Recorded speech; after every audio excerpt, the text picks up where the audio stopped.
শনির কোপে পড়ে গেছেন, নিজের জীবনটাকে এখন বোঝা মনে হচ্ছে নিজের জীবন শেষ করে ফেলবেন। কোনো দিক থেকে কোনো রকম উন্নতি আপনি দেখতে পাচ্ছেন না, তার মধ্যে আবার 7.5 চলছে, কি করবেন দিশা পাচ্ছেন না। তো এই টোটকাটি কেবলমাত্র আপনার জন্য।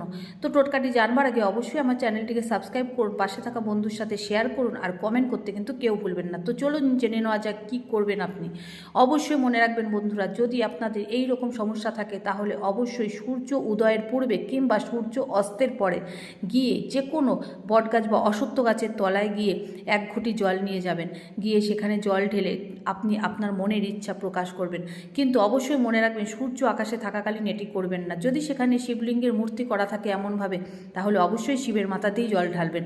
আর একটি সর্ষে তেলের প্রদীপ, যার মাঝখানে আপনি একটু তিল, কালো তিল দিয়ে জ্বালিয়ে দেবেন। কিন্তু হ্যাঁ, এই প্রক্রিয়াটি করার পরে পেছন ফিরে কিন্তু কিছুতেই আর তাকাবেন না।